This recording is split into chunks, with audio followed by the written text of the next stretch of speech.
সহসভাপতি পদে সর্বোচ্চ ৩,৩৩৪ ভোট পেয়ে জনাব আব্দুর রশিদ জিতু দীর্ঘ ৪৮ ঘন্টা নাটকীয়তা শেষে অবশেষে ঘোষণা হলো জাহাঙ্গীরনগর বিশ্ববিদ্যালয়ের শিক্ষার্থী সংসদ জাকসু নির্বাচনের ফলাফল। প্রায় ২ ঘন্টা ধরে ফল ঘোষণা করে নির্বাচন কমিশন।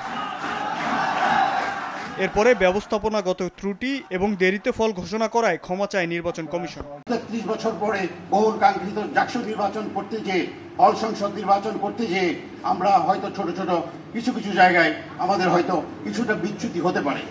সেইটুকু আমরা সকলকে একটি বড় অর্জন করতে গেলে অনেক ছোট অর্জনকে আমরা কিছুটা অবলোক করে থাকতে পারি।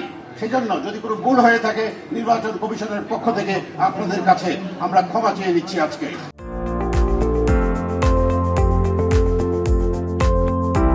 বিভিন্ন হলে রিটার্নিং কর্মকর্তা হল সংসদ নির্বাচনে বিজয়ী প্রার্থীদের নাম ঘোষণা করেন। উচ্ছ্বাসের সঙ্গে সেই ফলাফল গ্রহণ করেন ২১টি হলের শিক্ষার্থীরা। আসে সেই মাহেন্দ্রক্ষণ, জাকসু কেন্দ্রীয় সংসদের ফল ঘোষণা করে প্রধান নির্বাচন কমিশনার।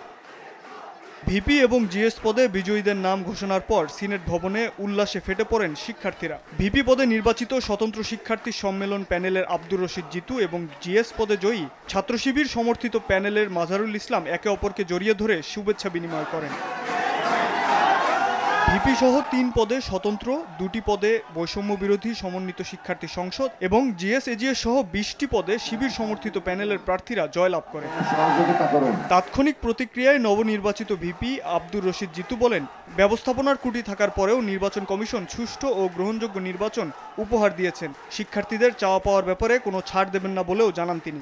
জাহাঙ্গীরনগর বিশ্ববিদ্যালয়ের শিক্ষার্থীরা যে সকল অধিকারগুলো থেকে দীর্ঘদিন বঞ্চিত ছিল, আমাদের প্রথম কাজ থাকবে জাহাঙ্গীরনগর বিশ্ববিদ্যালয়ের শিক্ষার্থীদের সে সকল অধিকারগুলো কি বাস্তবায়িত করা। আমাদের একটি প্রথম কাজ থাকবে এই জাহাঙ্গীরনগর বিশ্ববিদ্যালয় থেকে সকল প্রকার দলীয় যে লেজিসলেটিভ রাজনীতির চর্চা সেটি বন্ধ করবে ইনশাআল্লাহ। এদিকে নতুন জিএস মাজারুল ইসলাম বলেন, শিবিরের বিপক্ষে ঘৃণার চর্চা হয়েছে, অথচ কাজের মাধ্যমে মন জয় করে নিয়েছে শিবির। শিক্ষার্থীদের ভোটকে আমানত উল্লেখ করে তা রক্ষার কাজ করার প্রতিশ্রুতি দেন তিনি। এটিকে আমরা আমানত হিসেবে নিচ্ছি। আমরা এই আমানত রক্ষা করার জন্য বদ্ধপরিকর থাকতে চাই এবং আমরা সেই আমানতের পরিপূর্ণ বাস্তবায়নের দ্বারা পরবর্তী জাকসুর দ্রুততম সময়ের মধ্যে আয়োজন করতে চাই। ৩৩ বছর পর ছাত্র সংসদ পেল জাহাঙ্গীরনগর বিশ্ববিদ্যালয়। শাহাব ওয়াসি, সময় সংবাদ, ঢাকা।